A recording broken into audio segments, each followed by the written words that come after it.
Finally বন্ধুসকল আজিৰ দিনটোতে অসমৰ লাখ লাখ মহিলাৰ কাৰণে আহি পৰিছে এটা ভাল খবৰ। তো আপোনালোক যিসকল মহিলাই ইমান দিনে আপোনালোকে অপেক্ষা কৰি আছিলে, আপোনালোকৰ যোনটো নেকি মহিলা উদ্যমিতা আঁচনি যোনটো নেকি 10,000 টকা, তো আপোনালোকক চৰকাৰে কেতিয়া প্ৰদান কৰিব।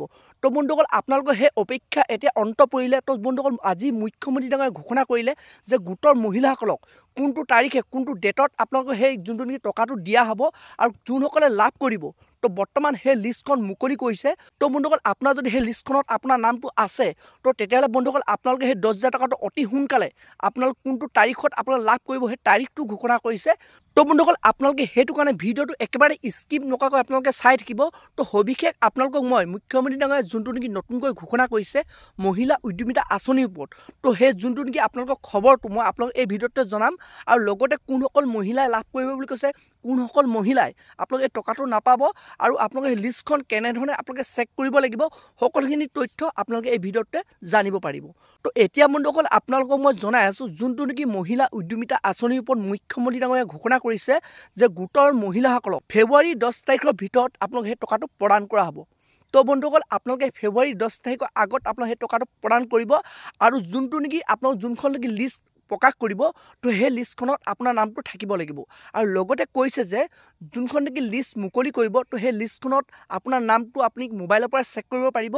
আৰু সেই লিষ্টখন যোনটো নেকি অ'পেন কৰাৰ তাৰিখ হৈছে জানুৱাৰী 28 তাৰিখে। তো সেই লিষ্টখন অ'পেন কৰা হ'ব বুলি মুখ্যমন্ত্ৰী ডাঙৰীয়াই নিজ মুখে যোৱাকালি ঘোষণা কৰিছে। তো বন্ধুসকল আপোনালোকে সেইটো কাৰণে আপোনালোকে এতিয়া চিন্তা নাই, অতি সোনকালে আপোনালোকে বেংক একাউণ্টত আপোনালোকে ফেব্ৰুৱাৰী মাহতে আপোনালোকে মহিলা উদ্যমিতা আঁচনি টকাটো লাভ কৰিব। আৰু যিসকল মহিলা লাভ কৰিব আপোনালোকে যদি সেই লিষ্টখন চাব বিচাৰে, আপোনালোকে ফেব্ৰুৱাৰী 28 তাৰিখত আপোনালোকে সেই লিষ্টখন মুকলি কৰিব। তো 28 তাৰিখত আপোনাৰ সেই লিষ্টত আপোনাৰ নামটো চাব পাৰিব। যদি আপোনাৰ সেই লিষ্টত নামটো থাকে, তো তেতিয়াহ'লে বন্ধুসকল আপোনালোকে চৰকাৰৰ ফালৰ পৰা সেই 10,000 টকাটো অতি সোনকালে ফেব্ৰুৱাৰী মাহত আপোনালোকে লাভ কৰিব। আৰু লগতে যদি সেই লিষ্টখন যেতিয়া নেকি 28 তাৰিখত মুকলি কৰিব জানুৱাৰী, তো আপুনি যদি সেই লিষ্টত নামটো কেনেধৰণে চেক কৰিব লাগে নাজানে, তো তেতিয়াহ'লে আপোনালোকে মোক কমেণ্ট এটা কৰিব বা আপোনালোকে চেনেলটো লাইক আৰু ছাবস্ক্ৰাইব কৰি থ'ব। তো লগতে আপোনাৰ বেল আইকনটো অন কৰি থ'ব। যেতিয়া সেই লিষ্টখন প্ৰকাশ কৰে আপোনালোকে কেনেধৰণে মোবাইলৰ দ্বাৰা আপোনাৰ সেই নামটো চেক কৰিব পাৰিব, তো সকলোখিনি তথ্য আপোনালোকে জানিব পাৰিব। তো বন্ধুসকল আজি ভিডিঅ'টো ইমানেই আছিল। আপোনালোকে যদি আৰু এনেধৰণৰ আসাম গভৰ্ণমেণ্টৰ খবৰবোৰ জানিব বিচাৰে, চেনেলটো লাইক এটা কৰি থ'ব, পাৰিলে ছাবস্ক্ৰাইব এটা কৰি থ'ব। লগতে আপোনালোকে বেল আইকনটো অন কৰি থ'ব। তো যেতিয়া এনেধৰণৰ খবৰবোৰ আহি থাকিব, তো প্ৰথমে আপোনালোকে সেই ভিডিঅ'টো আপোনালোকৰ মোবাইলত লাভ কৰিব পাৰিব। তো বন্ধুসকল আজি ভিডিঅ'টো ইমানতে ৰাখিছোঁ।